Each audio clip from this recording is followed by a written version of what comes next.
Friends, welcome back to the channel. In this video, I'm going to show you how you can customize the add to cart button. So it doesn't say add to cart, it could say purchase, it could say whatever you like. So here we are on my demo website, and the first thing I'm going to do is go to pages and find my store, which happens to be down here with this little cart icon. So I'll click on that. Then once I'm in here, I have these categories. I'll click all. And then once I'm in here, I'll find the product that I want to change the add to cart button text.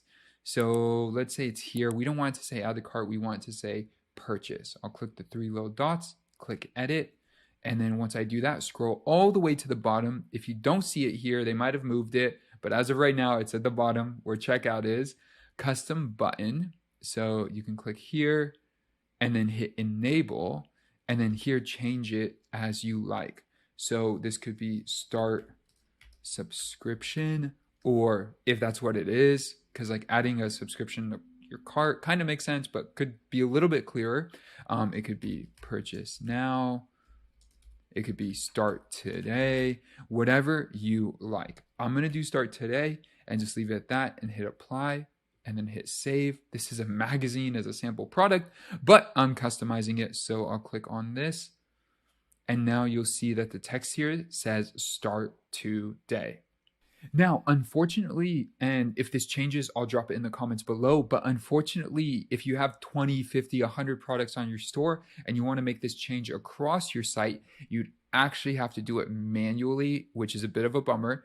But if you do it the first time and then you just duplicate from there, it's actually really easy to maintain. But in this case, it gives you full control to change any of them. So rather than a full control like one edit and you change all of them, you have to change each one individually.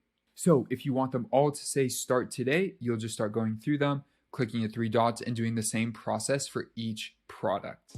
Friends, if you got value from today's video, hit that like button. When you hit the like button, it tells me that you got value from today's content. It tells the YouTube algorithm some fancy, important, critical information, but it tells me you got value from today's content. Next, if you want more resources for your site on Squarespace, anything from SEO to blogging, check out the links below. We have so many resources on our website, and we're publishing new resources each and every month. So we have plugins, we have downloadables, we have free downloadables, we have blog posts, we have a ton of content, we have a ton of services, a ton of great things for you. Finally, if you want more content just like this, consider subscribing. We publish 3 new videos a week. My mind is blown that we're publishing 3 videos a week. It is a lot of content, but we're doing it for you. So 3 videos a week. If you want more, consider subscribing, and I will see you guys in the next video. Peace.